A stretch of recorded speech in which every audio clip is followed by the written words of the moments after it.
Good evening and welcome on a Tuesday night as we careen through spooky season. My name is JW Colwell, host of Loud Nerdy and Generation Movie. Joining me as always are my good friends, my good friend Jerry Kamora and then Kyle.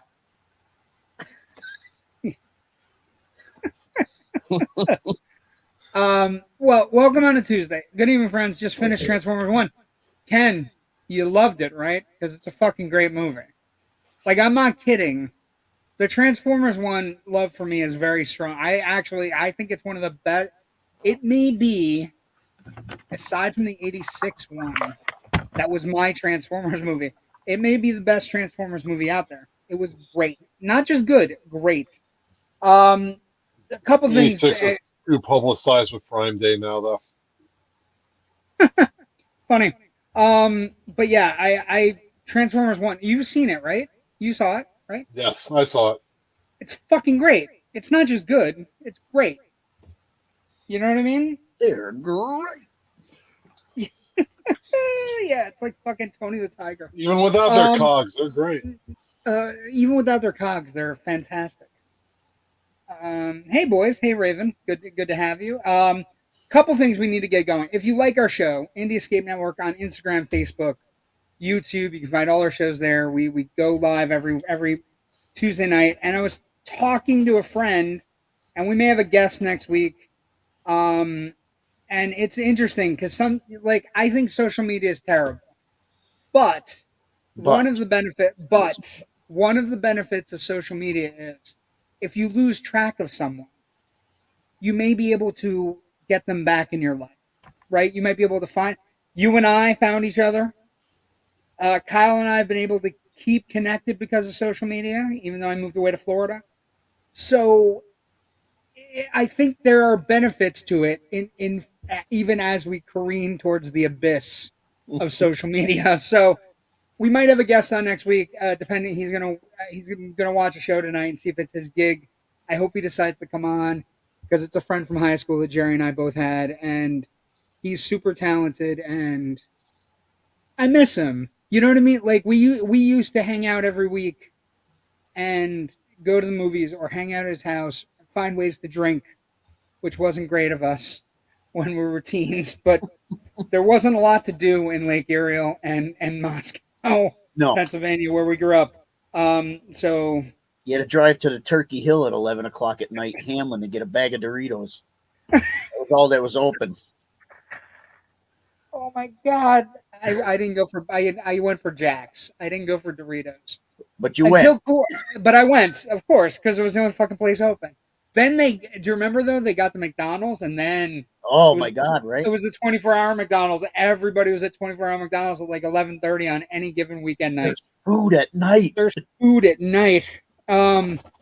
But I think it's a great way to connect with people. Also, it is also a great way that we're promoting things and doing things. Like we had the incredible Sean Hates on last week.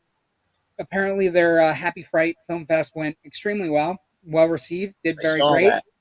It went very well. It's getting big label news on Bloody Disgusting and all the good horror places that you want to get. And we have a couple of things to promote tonight, and we're going to promote at the top and at the bottom because they're super important. Hi guys, hi Missy. First thing we're going to promote is there used to be a flagship show, not ours or Generation Movie. His costume was tongue out, or is he wearing lipstick? Could be either one. Who knows? Who knows? As he wipes it off his fucking mouth. As Jerry gets super close. I know. I was trying to see.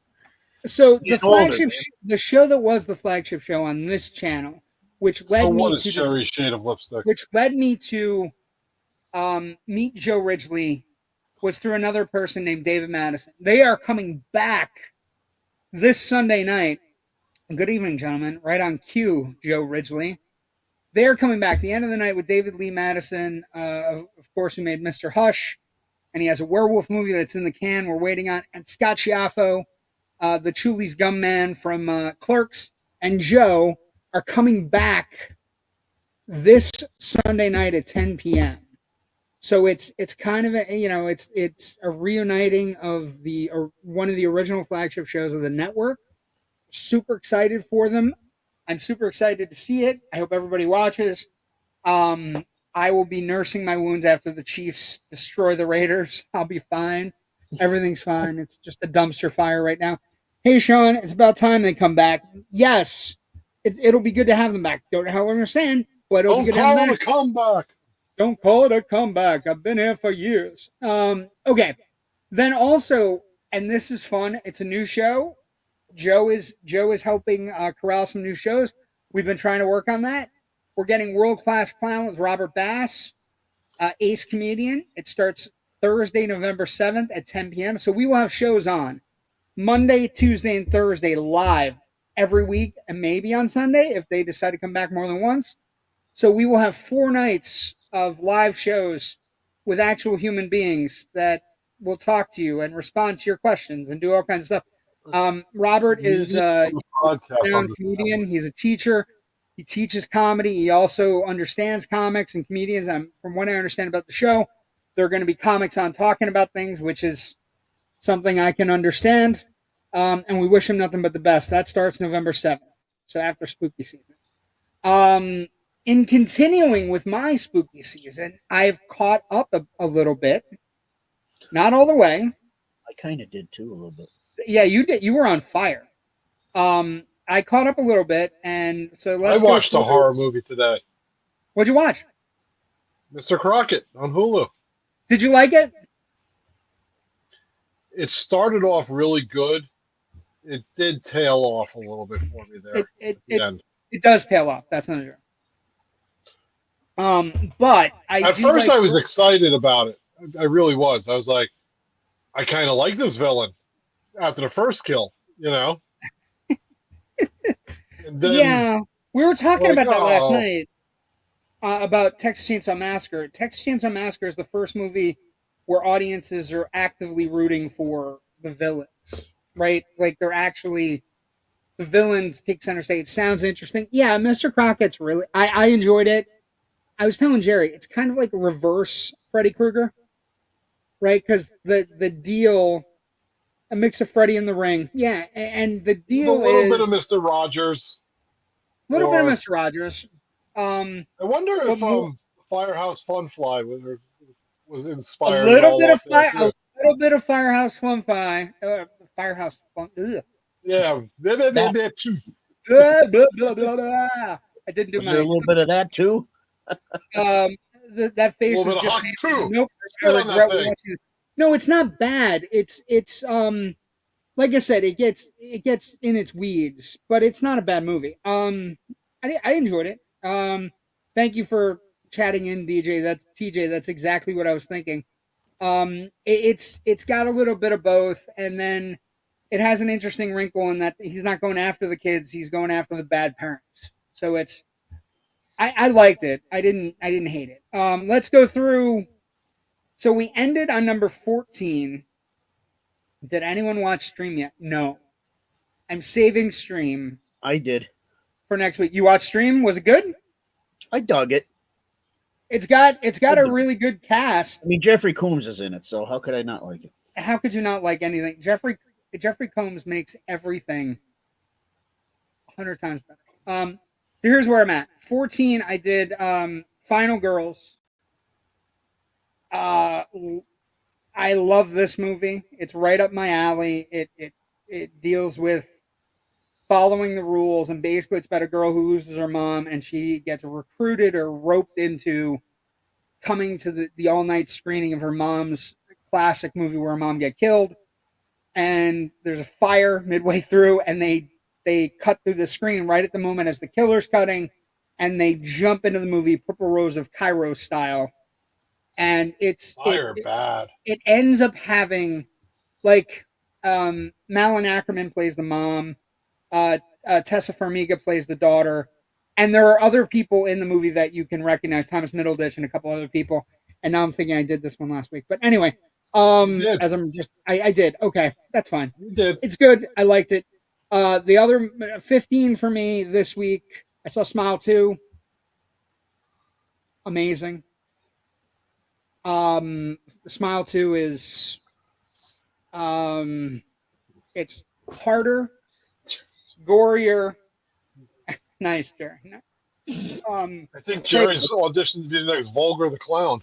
And well, no, he's auditioning for Smile. Now, here's the thing: this franchise is unlimited in the amount. Because here's the thing: all they need is people to be able to smile. I'm gonna rewatch this movie again so Kyle can see it. I think you're talking about number 14. Number 14. Oh, Final Girls. I think you'll like it. It's not great.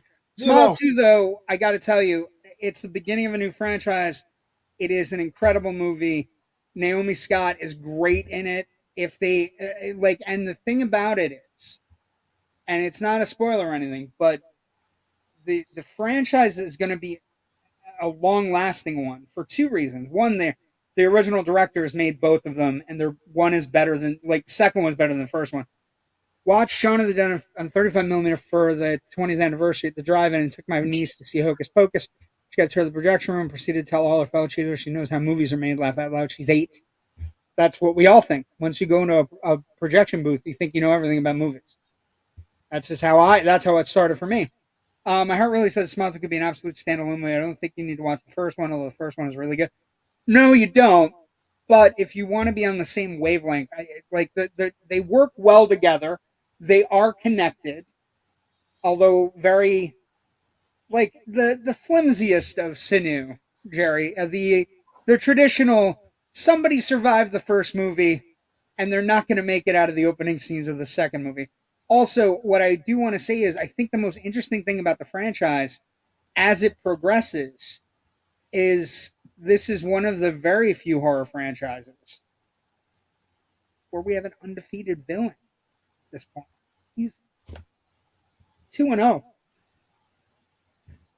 So, what that means to me is that we're going to get a sequel eventually, either 3 or 4, where we might see the first breakthrough, or maybe the next 2 movies are breaking through, trying to figure out how to stop this demon that feeds on trauma and basically picks one person or maybe more or whatever, and it just this franchise, the way it's written, the way it's built, it is almost it's critic proof, and everything about it's been great. I will also say it has the single greatest jump scare in a theater this year.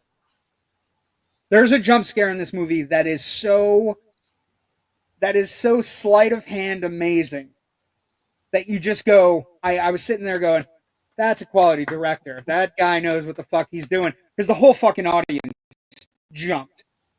And it was very much see this over here, look over here, right over here, and then something from back here. It's great. Really like that movie. I then watched something I had never seen, and the reason I had never seen it was because the movie I had seen was Abbott and Costello meet Frankenstein, right? So I saw Frankenstein Meets the Wolfman with my nephew. It's easy to watch. It is preposterous, but it is the first place where we get a horror sequel where another horror villain has jumped in. I don't want to give anything away because technically it's still the first week, but I would love to talk to you, Jay, about the larger audience. I'm not going to say any of this. I'm not going to talk about any of that. I'm just going to say undefeated is the most. But Frankenstein Meets the Wolfman. Here, listen to this. 1943, preposterous. The idea that Lon Chaney is still alive from the original Wolfman, and he's been buried. He gets. They basically have grave robbers. They take him out. He then goes on a pilgrimage with the gypsy lady from the first movie to go to Dr. Frankenstein's castle. Nice. Even though we know Dr. Frankenstein's dead. Also, at this point, Frankenstein the monster is not played by Boris Karloff. It's played by Bela Lugosi. And so the movie itself is crazy, and it ends, of course, with them fighting tooth and nail after Wolfman breaks him out of ice. And then Please tell me you watched that this past Sunday. What was that? Did you watch this movie this past Sunday? Why? Because you know what Sunday was? What was Sunday? Lugosi's birthday. It makes sense, but I don't think I watched it Sunday, but maybe. Okay. No, it wasn't this past Sunday. But it makes sense. But I was, like I said, this is an interesting thing. One of the things I put in the review, Karloff is definitely better as Frankenstein. Bela Lugosi is Dracula forever. but Karloff was a better Frankenstein. And I know Bela Lugosi from Ed Wood would say I'm a cocksucker, but it is what it is. I then did this movie called Haunt. So it's the writers of A Quiet Place, producer Eli Roth. Really interesting little movie where a bunch of kids, and this genre, Jerry, is all over the place right now. The idea of a kids going to a haunt, and then a real group of monsters is running the haunt, right? Like a real group, either serial killer. Like I've stumbled into this. Like I guess they've been making them for a while now, but I've hit 2 or 3 this week where they're just one like Hellfest. Yeah, it's a little bit like Hellfest, not as good as Hellfest. But the guys are interesting. Like the killers are interesting, and it's multiple killers, and it's like they sort of have an agenda, but you don't know what it is. And they're all wearing specific costumes, clown, devil, witch. Fun. Now let's go to 18. It has become a pretty popular plotline. I agree, Raven. Frogman, T.J. Bowser. Thank you so much. This is a fantastic found footage movie. Made recently, and it's set about like a real town in Texas that has this frogman thing where somebody's seen a frogman or there is a frogman, and they layer it so beautifully, and you think it might end up becoming like the Blair Witch with just 3 people like running around a fucking woods, but then it goes batshit insane. Did they kick the map into the river? No. The whole town is in on the frogman. And he's real. And he's having kids. It's so ridiculous. And the frog is magic. And TJ Bowser, I cannot thank you enough. It's a gift. It's like the opposite of Blair Witch also, in the sense that you know how you get to the end of Blair Witch and nothing happens except like somebody in the corner and somebody crying, right? Yeah. This one, when it gets towards the end, instead of doing that, it just right up the roller coaster, right up, and it just they layer things on, and you're just like, I wasn't expecting that, and then next scene happens, you're like, I wasn't expecting that. It's a fantastic movie. It's fun, and you can get it free on Vudu. Where they'll get profits based on the ad shown. By all means, it's great. I won't stop selling you, Raven. I loved it. Then every once in a while I have a bummer. This movie called The Friendship Game. I watched it. Peyton List, who's in Cobra Kai, and somebody I legitimately enjoy as a young actress. She's in Cobra Kai in a show I like called School Spirits, which is fantastic. You should definitely watch it. Really good, about a girl who dies in her school, and then she realizes all the other ghosts in her school, or she can meet all of them, and then she has to watch. But this movie is another kids playing a game kind of thing. They buy this giant trinket ball that looks like a Quidditch ball from a very creepy lady at a yard sale, and basically they all touch it and they have to come up with their innermost desires, and then shit just starts going wrong. It never really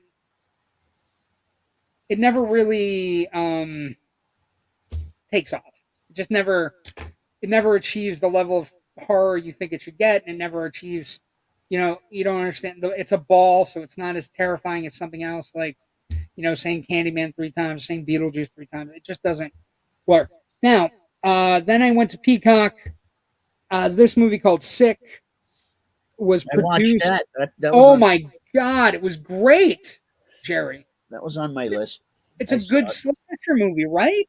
Yeah, it wasn't bad. Creative, fun, not a lot of characters. So I was like, my immediate problem when a slasher movie starts out with like 2 or 3 characters, I go, where are we going with this? Right? But this one is a COVID slasher, so it was made in 2022. right around the ends of the COVID thing, but right with enough full knowledge of what we were all going through in 2020 and 2021, and it just fucking works. It works because it follows, I would say, the rules of Scream 2 pretty well, where we, gotta have some skin in the game, and you gotta know what exactly is going on. And I just thoroughly enjoyed it. Really great. A good slasher. I was talking about this last night with Texas Chainsaw Massacre. I'm a slasher guy. I like slasher movies. I think they work. Like, Oh boy. but you know what I mean? Like, Welcome to my world, isn't it? well, no, but I like slasher movies. I like vampire movies. I like werewolf movies, obviously.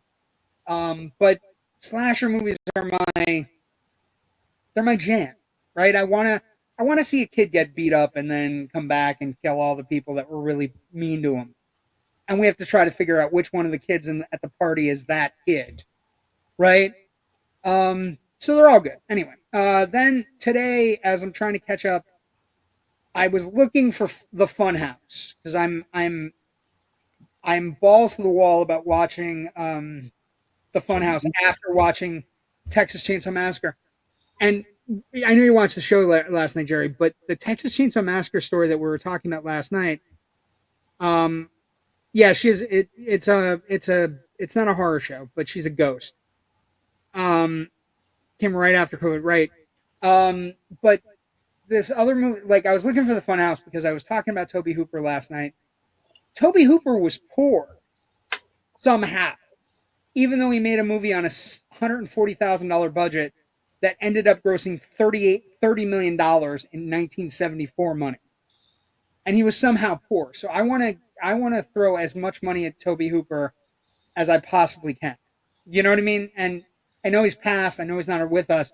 But we were talking about that last night, Jerry. The idea that, like, John Carpenter never sold any rights to Halloween. That's why John Carpenter's still around. That's why John Carpenter still has control over everything that he owns, right? Tobe Hooper had to sell his fucking shirt to get Texas Chainsaw Massacre out and made. And that's one of the reasons why I didn't. So I was looking for Funhouse. I ended up on the Funhouse Massacre. Now, 2015, Robert Englund is in the clip that's playing on fucking Tubi. And I don't know, Jerry, if you see Robert Englund in something, I usually go, Okay.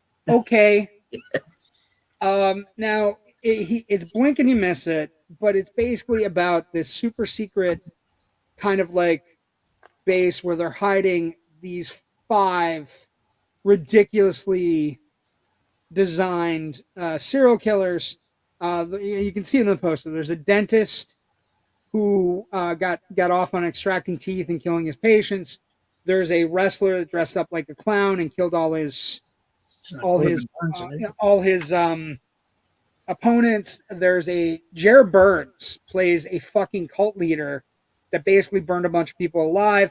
There's a girl that's like who dresses like a clown and stitches people's mouths and eyes together.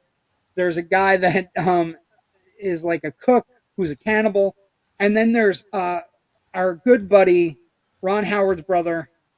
He plays a taxidermist. So what happens is they all and unfortunately Robert Englund only plays the head of the place. The place gets raided. Not Doink. He's bigger than Doink. So Robert Englund plays a guy. The place gets raided and they all get broken out. And at the same time they all get broken out, there is a funhouse that has been set up that is celebrating all of their crimes from the area. And it turns out that it's all a plot, that they've basically, one of the cult leaders has been working with somebody on the outside to set this all up so that they can just walk in on the night they escape, Halloween night, and just level everybody that walks through the gates. So again, it's another horror movie that's, basically set. Not hopeful. It's super gory. There's only like 1 or 2 good kills though, and Robert Englund isn't around a lot, so it loses some of that luster very fast. It was okay. But that's where I'm at. I'm after the show tonight. I'll be getting to 22, which I think is going to be the Funhouse because I found it. It's on Peacock, so I think I'm going to do the Funhouse after this. What have you seen, Jerry? What have you liked? I did watch The Substance. You were saying it's like Society, by the way. That's an Somewhat. easy. How do you tell? How do you tell that you love JW, the same movies JW does? You mentioned Brian Yuzna. Oh right? yeah, Reanimator, all that shit. But you mentioned it was like Society. I'm like, okay, I need to see it. Yeah, it's similar to that. I mean, the ending especially is kind of like that. Sounds similar. But I watched a couple older ones, like a Deadly Man or Madman. You know, they're from the 80s. Madman's a great From the movie. 80s. That's the one with the guy chasing the one girl, and he's like, and then it like shifts in the middle to Supernatural. Well, no, this one's in the woods. It's like a serial killer. Okay, maybe that was Madman. Yes. Sorry. And then the Super, that's relatively new. I watched that. Jerry, tell me how much you love The Substance. See, now here's the thing, Jerry. Interesting thing. I don't know if this is Missy asking like fishing, or I don't know if it's Missy because I think there might be, and I don't know about it often, but I'm hearing that women react to The Substance differently than men. That there's a split down the middle. Like guys kind of watch it and are like, okay, and ladies kind of watch it and like, that's the most terrifying fucking movie I've ever seen. Well, I mean, I can understand for women because, in a sense, because it's about the fountain of youth. Basically, that's what the movie's about, and it's like the midlife crisis thing, right? But it happens to be women, involved in it. But for guys, it's like, oh, there's of course there's nudity in it, so all so in. There's gore in it. There's graphic scenes in it, of gore and stuff. So I haven't seen it. Basically, plot goes something like Demi Moore is an actress who can't get work, so she stumbles upon something that can make her look younger. Right. It becomes a body horror thing because the younger actress that comes out of her is an entirely different person, is what I understand. And basically, they have to share time. And of course, if you have that kind of thing happening, eventually somebody's going to go, I want more time. Yes, exactly. That's where the horror piece of it comes in, That's just how things go. Kyle, so you saw, but but like I said, I think it's really good to try to experience different movies. For me, it's absolutely 100% the gore was just off the charts. But you just went to see Terrifier, didn't you? Yeah, it was. Is it more off the charts than the Terrifier franchise?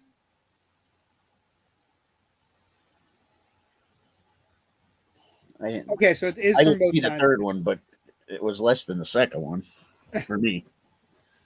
So yeah, so that's what I'm saying. Like the Terrifier, or is it Missy? Is it that Terrifier is a clown doing special effects? That where you're just like, that doesn't bother me as much as something that looks, feels. You want to see blood and gore? Dead Alive.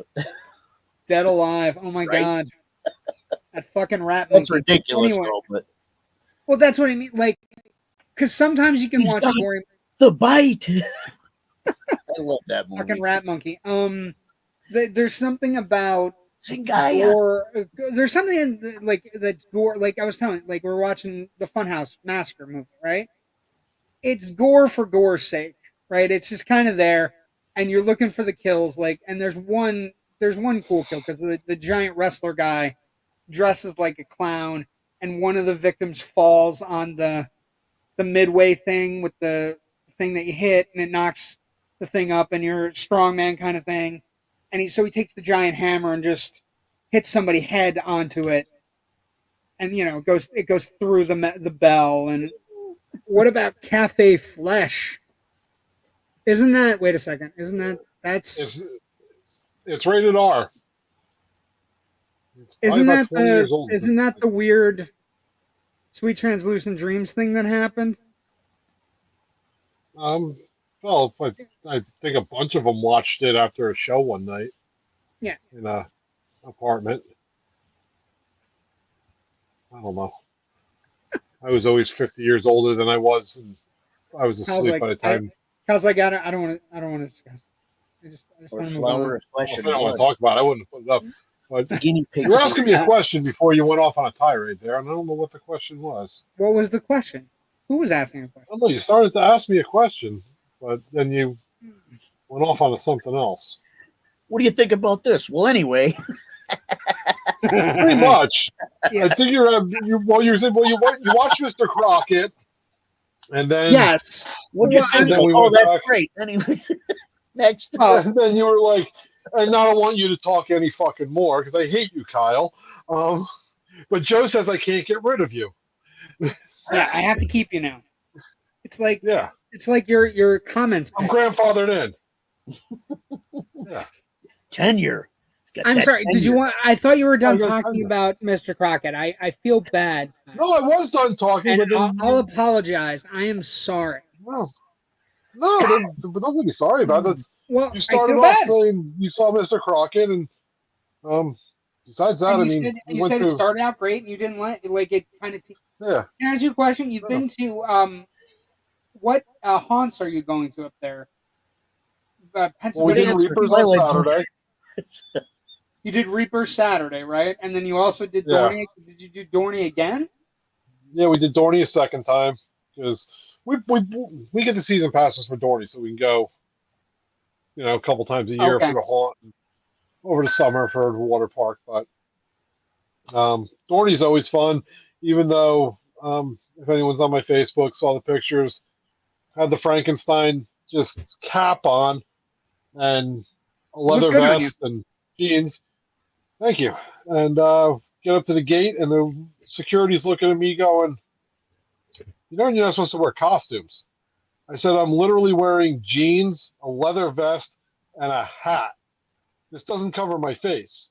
I was going to ask if you got in trouble for that. I was thinking about it when I saw it. I'm like, what? You're not allowed to wear costumes. Well, it specifically says no face makeup. Okay. So Well, that's why I went with the half mask. Maybe you thought you Yeah, had so- makeup. Well, Maybe yeah, I you can just understand why. maybe you have you just lipstick had on before? cadaver face. Maybe And you then- just had cadaver face. They're like, and this then guy my looks wife was fucking dressed dead. up. And my wife was dressed up, and they're like, you look like you could be working at the Bayou attraction here. We're not sure if we should let you in either. So I'm gonna have to break out my handsome man mask. I have that hanging up somewhere. Dorney is down. fun, Yeah. but they're an amusement park. They need those people going there often, right? Because they're an amusement park. They have a season pass opportunity. One thing they don't do that every other park does that drives me nuts is they don't change it up. It's always the same attractions year after year after year. You have a whole year to put something into this. Hopefully next year they do better. If they're making money, they're not gonna like. It's Well, not like it's now, not like to be fair, they just got bought by Six Flags at the beginning of this year. did So, they really? Yeah. Well, so- we're down here at the reason I think if you're expecting things, I was wearing a skirt and a corset, dude. Come on, are you serious? And a hat. Well, what was the corset like? That could have been like, oh, little smutty. no, because she had a black shirt on underneath with full sleeves. Oh, okay. Well then, fuck. Like, I don't know. Down here, But we with did regards God, But she did have kids walking up to her, Dorney, like walking right up to her and go, say something to me in character. And she's like, hi, I'm a season pass holder. I would have done like a like, happy why witch. didn't you do your makeup? I would have done like the Casper the Friendly Ghost Witch, Wendy or something. Just super nice. No, because I don't do slutty. I'm 46. No one wants to see any of that. That's not true.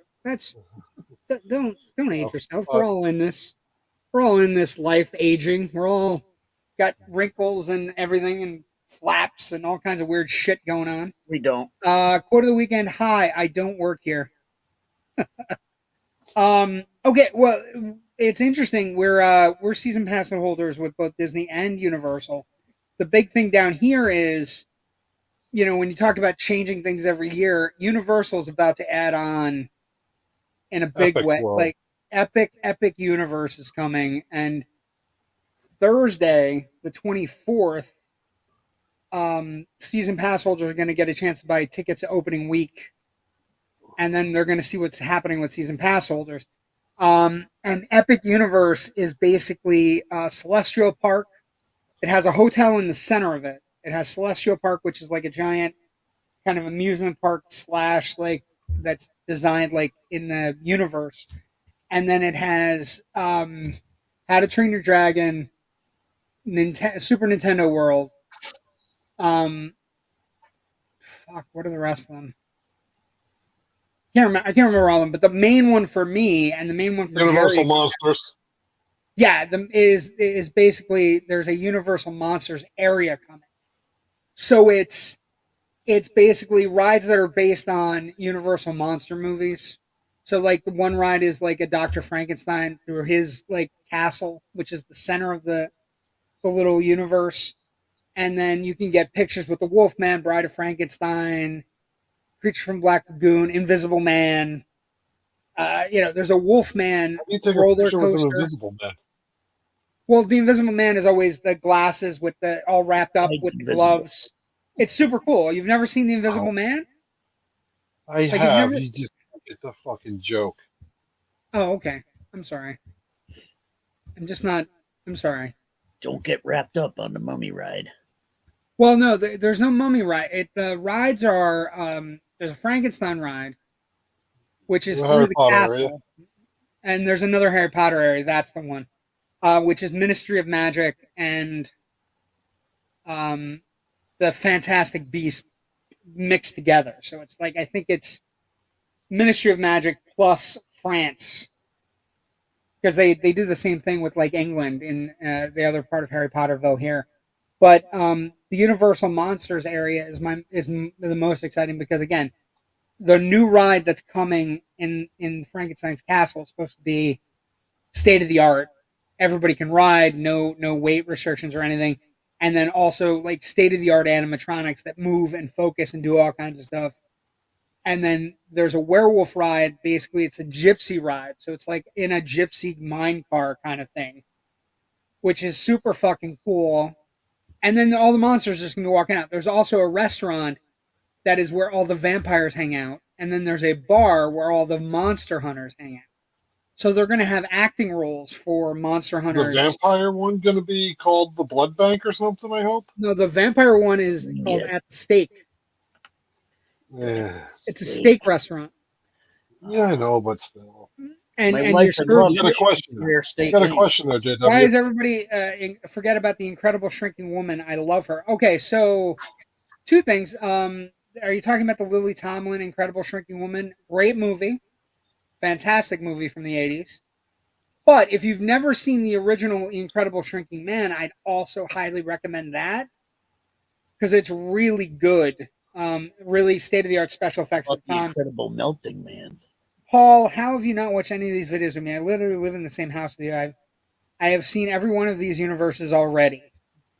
Yeah, the universes are incredible. The Nintendo one, like, they have a store already opened up where people can walk in and see the layout. The park is immense. It is being called down here the Disney killer, or trying to be the Disney killer, because what the optics of it goes something like this. Disney is a park you have to stay at because there's 4 parks you go to. So most people stay at Disney for a week, do 1 or 2 days at Universal. So, and what has happened is Universal is trying to get into it where they say, hey, don't spend an entire week at Disney. We now have 3 parks and this Epic Universe. And the way they're doing that is in order to get into Epic Universe, you have to stay at a hotel on Universal property and get 1 day in Epic Universe. And the other 2 days are going to be in regular Universal. So it's, I had a fever dream about that movie when I was getting my appendix out. Horrifying. Did you think you had the Incredible Shrinking Appendix? Woman or the Incredible Shrinking Man? The Incredible Shrinking Man has an amazing fight. Do you remember, Jerry, the Incredible Shrinking Man has an amazing fight with him using a needle. Mm-hmm. It's the spider. And it's fucking amazing. I remember They're also going to discount a week like pass. If you buy like 3 days, you get 2 more days free, which is amazing. Yeah, but be careful because we're looking at it today. I'm not going to include Epic. It's not going to include Epic. We were looking at Kelly didn't realize pass holder day was different from the regular day, so she went online this morning, and we were about to get tickets for opening weekend, and it was $2,700 for 6 of us for 3 days, and it's like we're only 45 minutes away. That's fucking ridiculous. That's crazy. But again, this universe thing, this Epic Universe thing is gonna be amazing. Okay, what else? What else is going on, kids? I got this. What'd you get? Oh, is that laser disc? It's not the LP. It's the laser disc. Oh my god! I thought Joe is hooking us up. I know. I'm jealous. But you know what? The Shocker is a movie that needs to be talked about more. It's really good. Like it's solid. Like, and it's long. Like it is a solid fucking movie. He's a great villain, and the kid in it, it's Peter Berg. For anybody who's seen Friday Night Lights, or he's become a director now, but it's Peter Berg, and he is great as the young. Anyone besides my JW myself watched the Love Hurts trailer? That's a good question. The 3 trailers that are out this week. About Nazareth? Ken and I both shown everybody. The 3 trailers. There's a werewolves trailer out, which is really interesting. It's coming out in December. It's got a weird plot line. It's got Frank Grillo, who was Crossbones in Captain America movie, and he's been in a couple other things. Basically, it deals with a supermoon that hits the United States in December of one year, and then everybody, most people, have a gene inside them that turns them into werewolves for the night.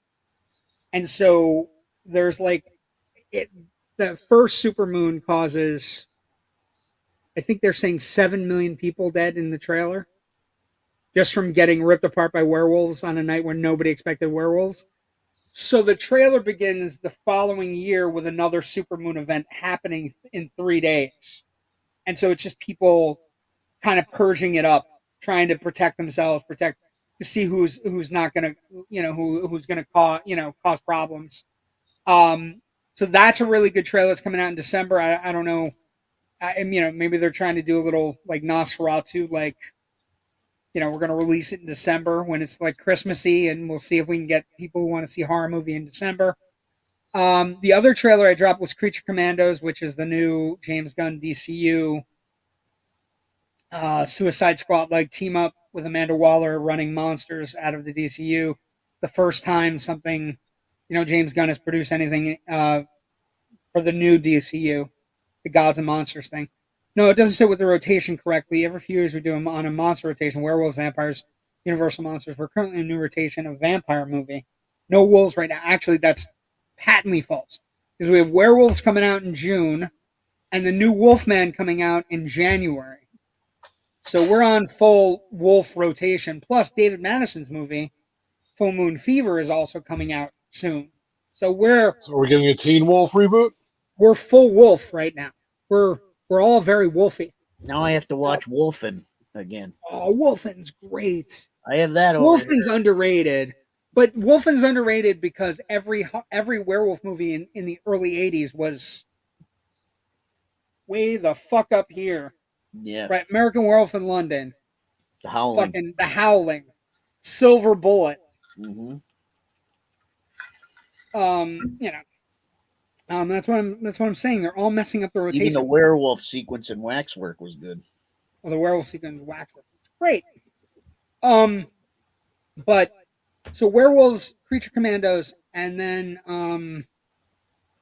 the trailer for Love Hurts dropped today. Love Hurts is Ke Huy Quan, and the trailer begins with him like he's selling houses and everything's kind of normal. And then you just find out that it's like Nobody, or you just find out that he's actually a famous gangster that's gone into hiding, who's stolen a lot of money and saved somebody. So it's him, Academy Award winner for Best Supporting Actor for Everything Everywhere All at Once, and Ariana DeBose, Best Supporting Actress for West Side Story, working together to take down his criminal kingpin brother. And the action in the trailer is awesome. It's just it's visceral and it moves and it's like they're hitmen. One of the hitmen's played by Marshawn Lynch. Like it's and the trailer's wacky but fun and just it looks great. And I'm just like there are very few actors that come back that I go, I am so happy for him. Right? He's waited all these years. He's been doing stunt stuff behind the scenes on all these movies. Now he's in the Marvel universe. Then he won a supporting actor Oscar for Everything Everywhere All at Once. Everybody was like constantly calling him short round. And now he's leading an action movie, which, yes, to all of it, yes. I love it. I'm not going to blame it. Why is Jerry singing? Because that's the song. Yeah. Nazareth. Love hurts. Love Nazareth. They play that in the soundtrack, in the trailer. It's amazing. Of course they do. I honestly think this is like one of the best shows. Like if you have a few movies that pop out that are vampires and you're about to jump into a more werewolf genre, maybe doing a movie or two that has both of them in there or even a hybrid, tons of fun. Underworld. I don't know. We've tried that with Underworld. They're all like those movies are so underwhelming. It's called Twilight. Monster Squad has both.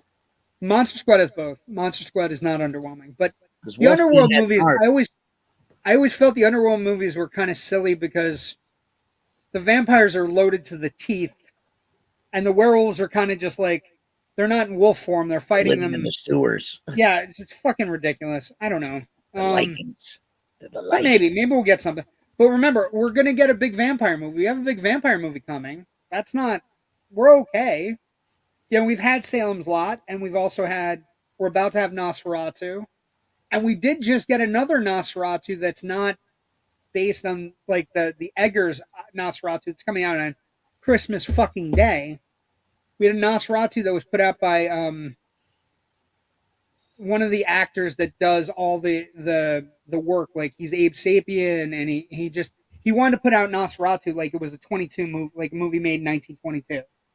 And so he made this version of Nosferatu because Nosferatu is one of those in the public domain things.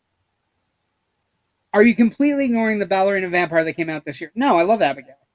I'm just saying, like, there's no real rotation. Like, vampire movies come out, werewolf movies come out. We're kind of a heavy wolf rotation right now. But it's both. Like, there's never...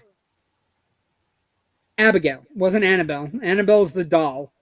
Abigail was Abigail. Yeah, so perfect. Anywho, and so that trailer came out. Love Her. That looks absolutely spectacular. It opens. I think it opens Valentine's Day weekend. It looks great. The action looks great. It looks fun.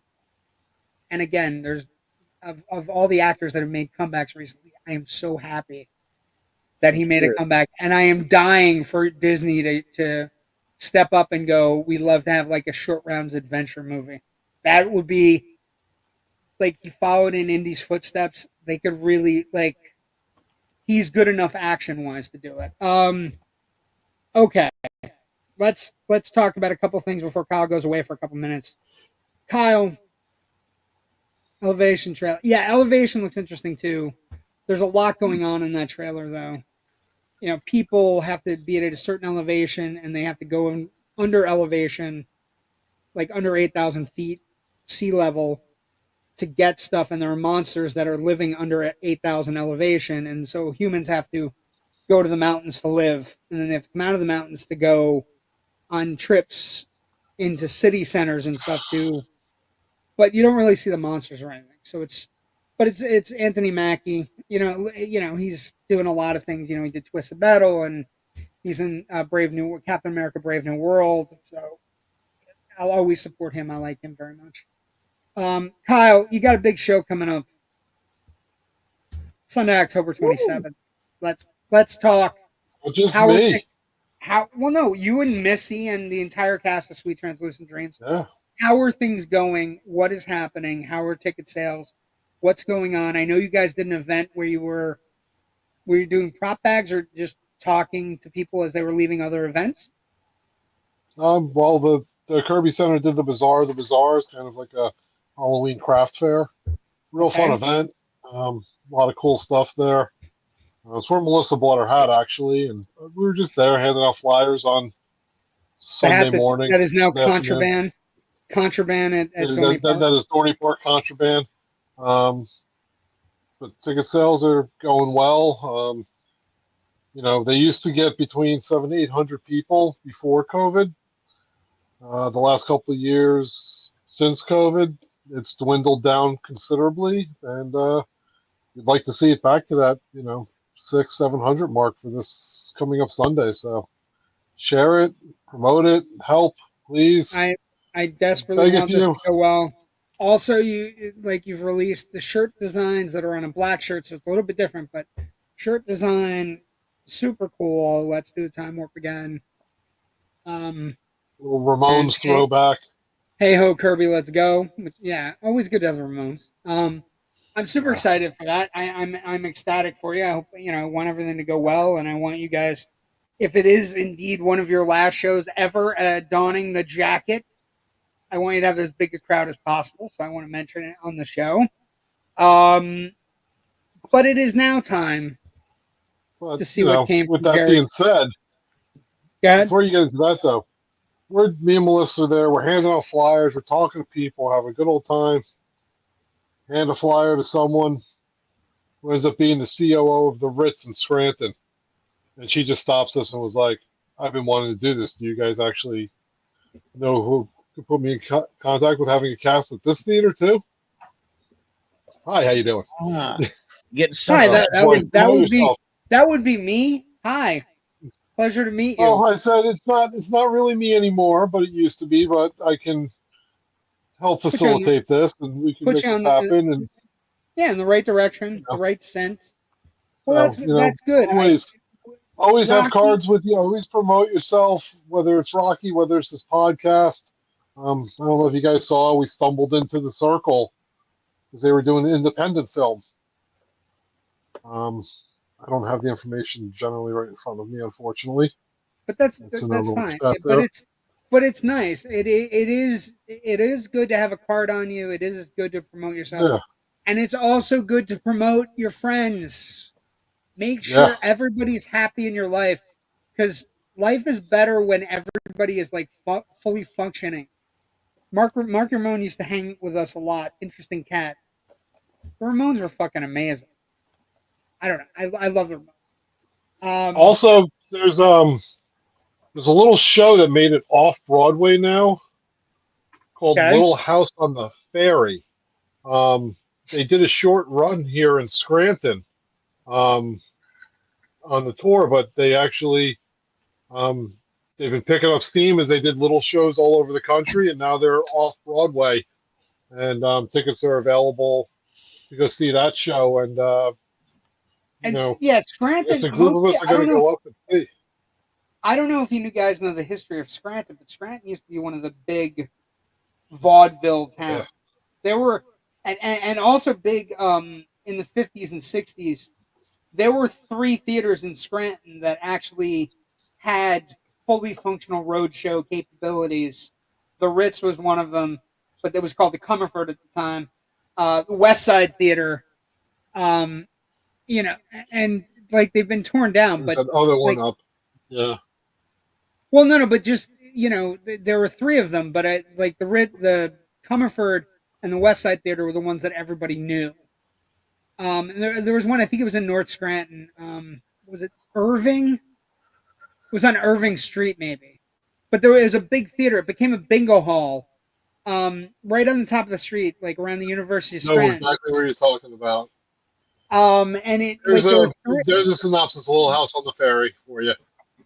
we're going on with Fire Island when New York State got the right to same-sex marriage. Oh, that makes sense. But the vaudeville traditions in Scranton and the the improv training I got in Scranton and the comics that are working hard in Scranton, like former show co-host Paul Spratt and everybody. There's a lot going on in Scranton right now. There's a lot of things where you can find stuff. And one of the things where you can find things is Jerry's basement, where Jerry is right now. And it came from Jerry's basement.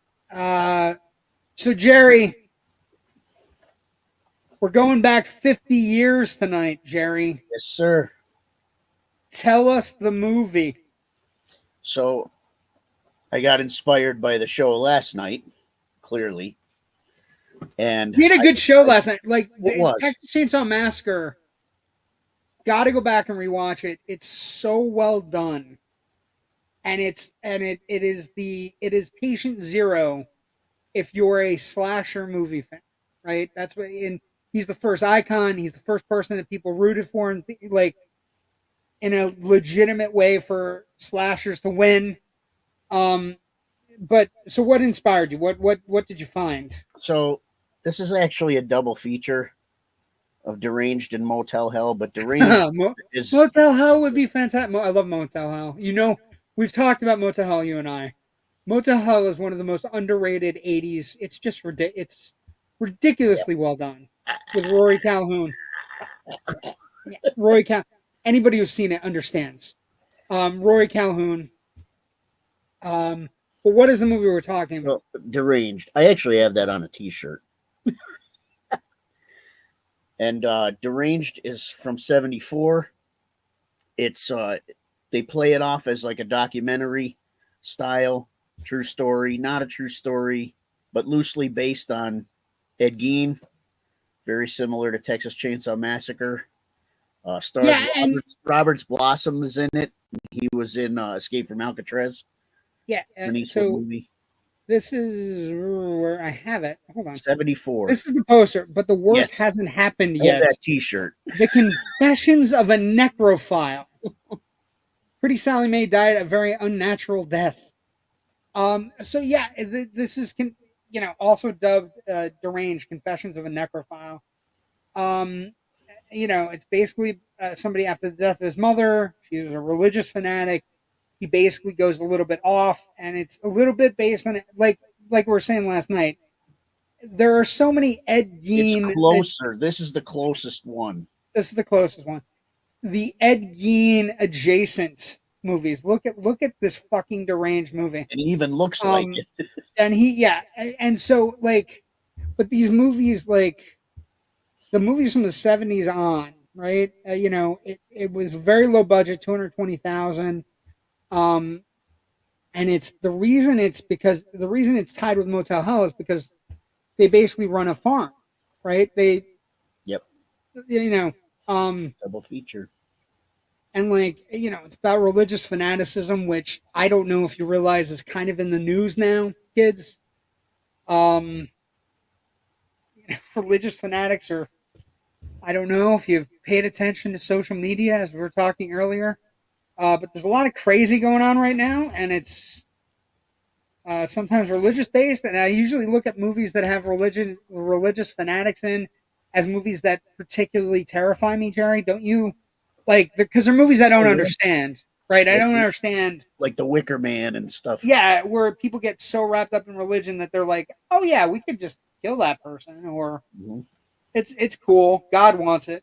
But this is basically a guy that's turned into a misogynist and then eventually becomes his mother unhinged. His mom's super religious. How evil women were, but after she dies, he decides he's got to find a woman. Fun facts. In order to achieve an R rating from the MPAA, several sequences were truncated or excised entirely. Among these included an extended murder sequence involving Mary, as well as a protracted dissection sequence in which Ezra mutilates a corpse. Premiered in L.A. in March of 1974. And it got generally pretty good reviews, right? It's at the time, TV Guide gave it 3 out of 4 stars, praising Blossom's performance in particular. and it's fairly accurate recount of how life, how Ed Gein lived, right? Because we've had a couple Ed Gein movies, but they're highly sensationalized, and it was much more random and kind of just like, he was sitting in his house wearing other people's skin, like kind of just like on a Tuesday, like we're watching the show tonight. Well, and there's sort of a comedic element to this movie in a sense. Yeah, because he's telling people, "Oh yeah, I have her. She's at the house right now. She's missing. Well, she's at the house. Yeah, okay, Ez. Okay, Ezra. They just blow him off, and he's like really telling them that she's there. I have her, But it's locked up. Where can people find this if they want to? This is on Tubi. Tubi's got a lot of shit, man. Yes, they do. Like, and granted, you have to sit through some commercials for things, but everything's not cut. Now, Motel Hell is not on Tubi. Motel Hell, you should own. If you love horror films, I'm gonna say blind buy Motel Hell. It will change your life. So excellent. It came from Jerry's Basement, one of my favorite segments of the week. And now, the Twilight Zone Redux. I fucking love this episode, Jerry, because I believe in some instances I could be Mr. Bevis. Like I'm goofy and I'm silly, and so the episode this week is it first aired on June 3rd, 1960. It's episode 33, so we have 3 episodes left. 36 is first season. 3 episodes left. It stars the amazing Orson Bean, who's a very underrated actor that you may have seen in other things, like films. He was in Anatomy of a Murder, Skateboard, Fort Deuce. He's in Inner Space. He's in Being John Malkovich. He's in Burning Down the House. He's also a lot of television, right? He did a lot of Twilight Zones. I did A Miracle on 34th Street on television. He's one of our most prized actors in the sense that he's in a lot of things that you've seen, but you don't necessarily know that you've seen it. Like he's together. And he's touched people's lives in ways, like he's in Tiny Toon Adventures. You know what I mean? He was on The Facts of Life. He was on many game shows in the early 80s. Super Password. He's in The Fall Guy. Fucking Murder, She Wrote, Facts of Life. You've probably seen him in something. Seventh Heaven, Cold Case, 2.5 Men, Commander in Chief. All of these shows, right? Grace and Frankie recently, Superstore, Teachers, Modern Family. So he's an actor that has been around forever, and he's absolutely fantastic in this episode. The episode starts in the parlance of the 20th century. This is an oddball. His name is James B.W. Bevis, and his tastes lean toward stuffed animals, zither music, professional football, Charles Dickens, mooseheads, carnivals, dogs, children, and young ladies. Mr. Bevis is accident-prone, a little vague, a little discombobulated, with a life that possesses all the security of a floating crap game. But this can be said of our Mr. Bevis. Without him, without his warmth, without his kindness, the world would be a considerably poorer place, albeit perhaps a little saner. Bevis then walks to his car. Should it not be obvious by now, James B.W. Bevis is a fixture in his own private, optimistic, Kind of walks to his car. He kind of walks to his car. Falls to his car. A fixture in his own private, optimistic, hopeful little world, a world which has long ceased being surprised by him. James B.W. Bevis, on whom Dame Fortune will shortly turn her back, but not before she gives him the paste in the mouth. Mr. James B.W. Bevis, just 1 block away from the Twilight Zone.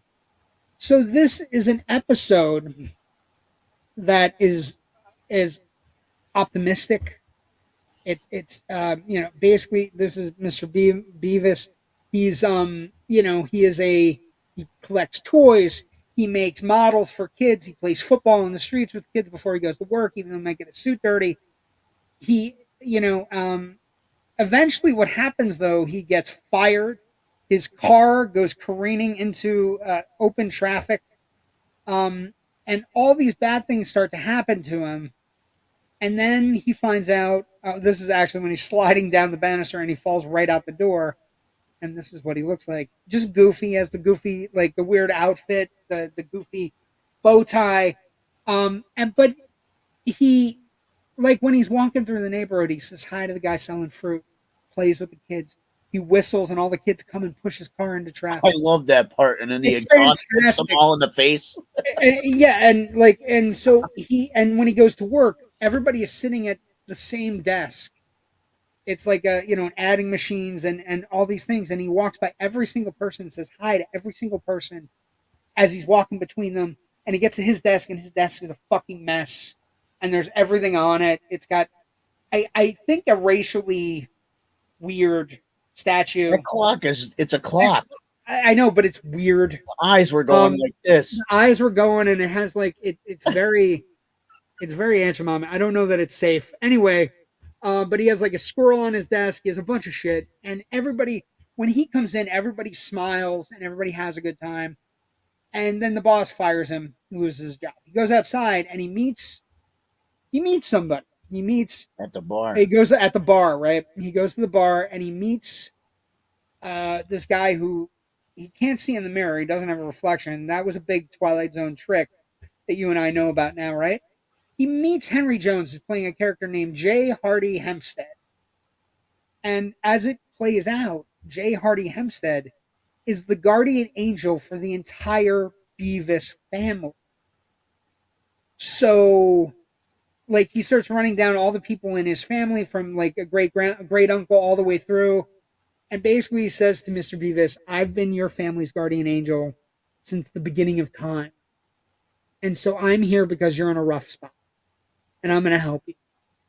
And so what happens is he starts doing things for Mr. Bevis. He gives him a new car that's not exactly like the car he's used to driving. New clothes. He gets to his job and he doesn't get fired. He gets a promotion. Gets $10 more a raise an hour. But $10 more a week. I'm sorry, because it is the 60s. He's trying to change his personality too. And he's trying to change his personality. And basically, the guardian angel says to him, I've been around Bevis my entire life. You're the least ambitious. Yeah, you're the weakest link. You're the weakest link. And he's like, but I don't think I'm weak. I think I know who I am. And so he goes, he's talking and he gets to the point where like he goes to play with the kids and the kids don't play with him anymore. And he goes to do like he tries to get an apple from the vendor in the store. Hey, everybody pays. Everybody pays, buddy. And he goes to the angel and he says, I don't like that world. I don't like being a different version of myself. I like being me. Jerry, is there any better writing? Like, this is beautiful. Like, because he could have everything. And he just says, I like playing with toys. I like hanging out with kids. I'm going to go in there. You're okay with getting fired? I think yes, I am. I'm going to change it back, and everything's going to go back. His clothes change. Everything's going to go back. Your car is going to be rolling down the street in a moment.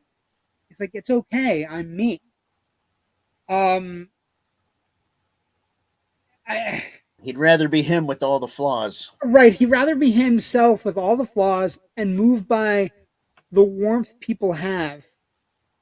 And that he's genuinely a kind person. So he gets his jalopy back. He gets fired. Doesn't have a place to live. And the episode ends with him driving away after he gets a shot of whiskey. But he's still being protected by the angel because his car is next to a fire hydrant when it returns and the cop wants to give him a ticket, at which point the angel doesn't snap his fingers, but the angel he looks up and the angel moves the fire hydrant next to the cop's bike. And so, and the whole time Bevis is saying, still there, Mr. Hempstead, I'll always be there. And he says, I'll always be, he's like, I guess you'll always be there. And so J. Hardy Hempstead's going to watch over this version of Bemis, who is a little bit different and a little bit of an oddball, but brings genuine kindness and warmth to the world around him. Right? Brings love and happiness and smiles. And it's just a great fucking episode. It It's a beautiful episode. Closing narration. Mr. James B. W. Bevis, who believes in a magic all his own. The magic of a child's smile, the magic of liking and being liked, the strange and wondrous mysticism that is the simple act of living. Mr. James B. W. Bevis, species of 20th century male who has his own private and special Twilight Zone. I feel everybody in the world needs to watch this episode right now, at this moment that we're in, right? I don't know. I was moved by this episode. It is not a nasty ending. It is a very amazing ending with a character who knows who he is and understands who he is. And I don't know. What do you think? I thought the same thing. He didn't like the change. Could have had everything, but he'd rather be who he is with all the shortcomings and problems. But also all the warmth. The idea that you don't necessarily have to be the richest person to be able to touch people and be able to help people along in life. A smile, and I don't know if you've probably experienced this, but just the smile to a cashier that is waiting on you, or a waitress that brought you your food, or just being nice. The key for me is liking people and being liked. He was so nice. He made those little kids push his car to start it. Oh my God! No, it wasn't. But all the exhaust smoke went right in their faces. But no. But he's nice in the sense that he plays football with them, and then they help him, right? And I don't know. It's easily in the first 33 episodes we've watched, one of my favorite episodes. I absolutely loved it. And as a person who collects toys and tries to make everybody's life a little bit better, I really side with this. Like, I look at this character and I go, I love this character on the Twilight Zone. Okay, Kyle, come back. We're done. Next week, welcome back. Next week, we have an episode called The After Hours, episode 34. It's been remade twice in the Twilight Zone universe. The ZZ. So it is clearly an episode that is important. Please, of all the episodes you should watch, this is one of them you should watch. How did you change your thing? Anyway, I got partial power. I don't have all the power like he claims. I got partial power. Yeah. Okay. So you got a big show coming up. You got a big show coming up on Sunday, Kirby Center. Jerry, you got anything going on with Slapjaw or anything going on? No Slapjaw stuff. Studio probably next week. Nice. What day so I can go make funny noises outside? Also, before everybody goes tonight, I just want to say a couple things.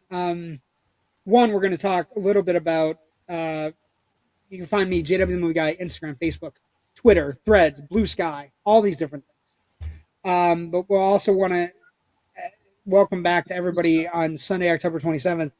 End of the night. The boys are back. David Lee Madison, Scott Chiaffo, Joe Ridgely producing and appearing for the first time since he appeared on our show 2 weeks ago.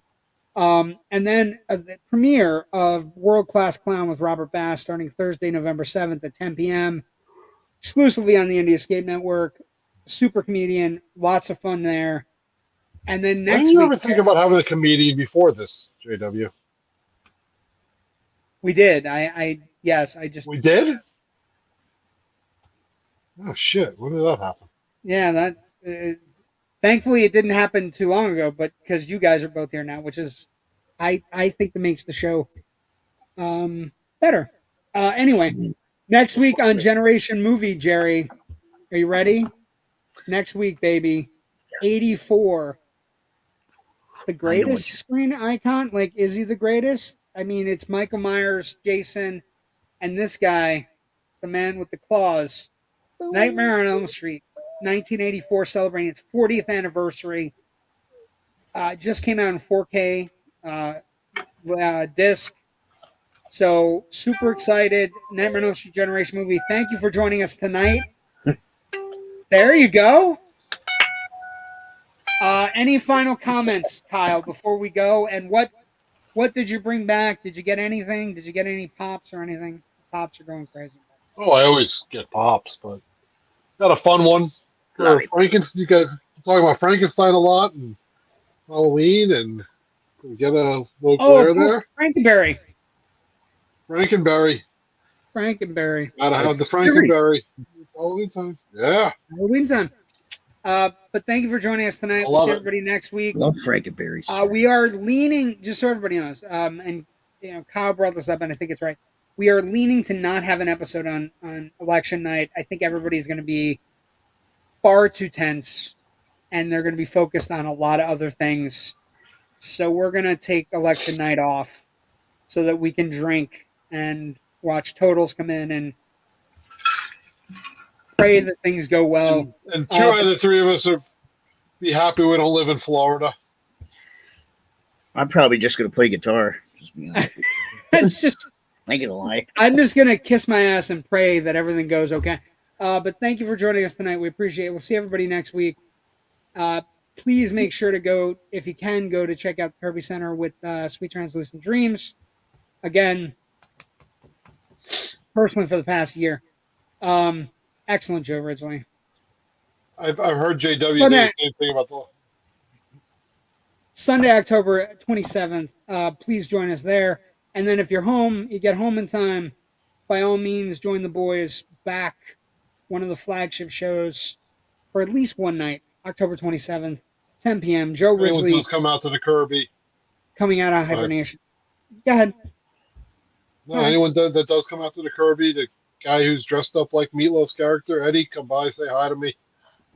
Yes, absolutely. Let me know you're there. Stay safe, folks. Bye.